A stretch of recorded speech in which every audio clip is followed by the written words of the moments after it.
what is a solitary bar examiner, appointed confidentially every year, serves for 1 year, then moves on to other things, is the best guarantee that there is no institutional memory.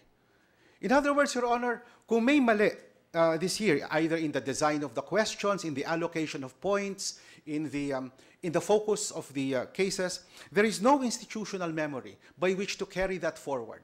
And so it's like, you know, every bar examiner starts afresh.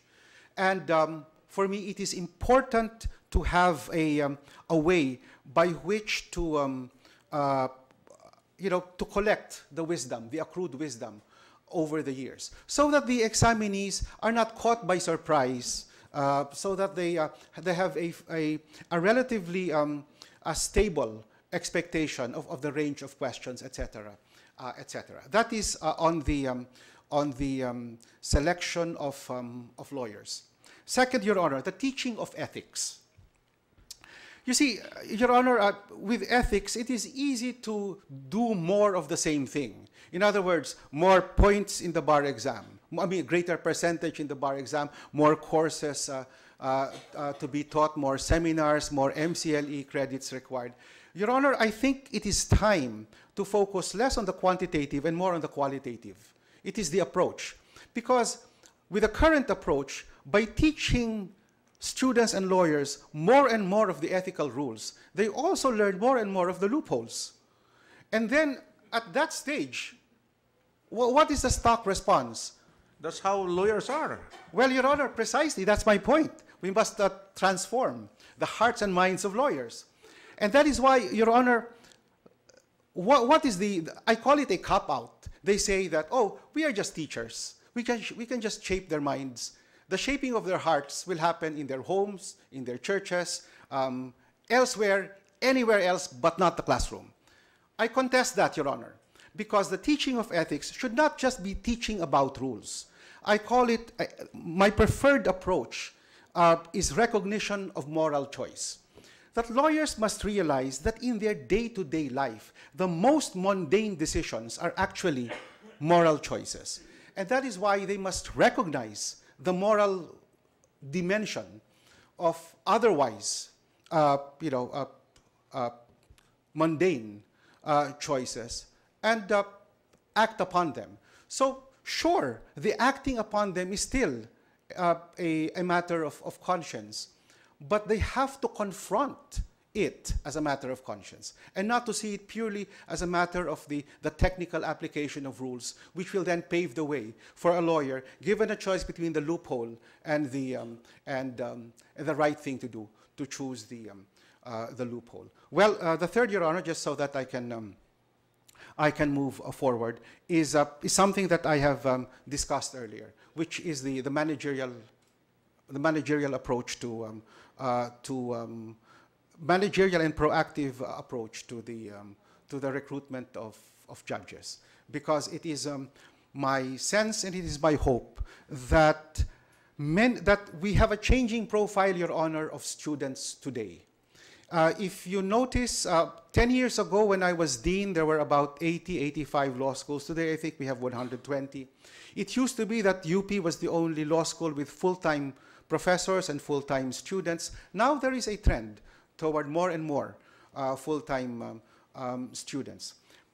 If one looks at that changing profile, there is a parallel transformation in the profile of the careers that they take.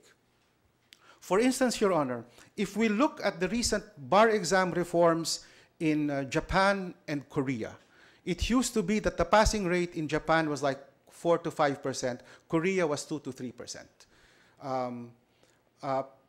Now they have instituted reforms. They have copied our system of education and our bar exam system. They're aiming at 20 to 25. The difference, Your Honor, is that because they belong to the continental tradition, students choose their career path toward the last 2 years of their life as law students. In other words, they already choose their focus, whether they would like to be members of the judiciary, members of the prosecutorial service, or members of the of the practicing bar. And maybe we can take that direction. We have already actually taken one major step in that direction, the Philippine Judicial Academy. And I have for a long time been on the faculty of the PhilJA. And my experience there is that until PhilJA, it wasn't just that the judges had no opportunity for, in effect, continuing legal education. For me, it was more than just the academic. For lack of a better word, I call it the social. They had no opportunities, they had very little opportunity to sit down and exchange notes, exchange experiences as judges with fellow judges on the day-to-day work that they face. You are in favor of MCQ in the bar exams? Yes, Your Honor, I voted for it under the Committee of Justice Vitug, but that was... But I understand UP, not a single student from UP landed in the top 10. Your Honor, well... the MCQ. Well, Your Honor, the UP had a very good... There will be more faculty members who will oppose you in UP. No, Your Honor. The passing rate of UP was very good. So okay. We looked at the passing rate, it's not gauged by the top 10. Not the top 10. And also, Your Honor, when I voted for the MCQ, it was on the assumption that there will be a sitting panel of examiners who will bounce off the questions onto one another. So this year, I sat on the Validation Committee of Justice Abad to review the questions in political law after it was given, to comment on the questions. For me, that is, of course, a wonderful innovation by Justice Abad. But what I would add is, if there was a panel, there could have been a preliminary vetting of questions. Oh. Anyway, the present chairman adopted the MCQ. I think he adopted 60% of the questions will be MCQ. The 40 questions will be the essay type. So in each subject, 60% of which will be MCQ. The 40% will be essay. So there's a little innovation of the bar exams this year. Because I think last year there were no essay questions, purely MCQ, and then the writing memorandum and so on. Okay. Well, on that note, thank you very much, Dean. Well, thank you also, Your Honor. Okay. Good luck. Salamat po. Thank you, ma'am. Now, it's already 1:10, so we will suspend our proceedings. We will begin at 2:30 in the afternoon.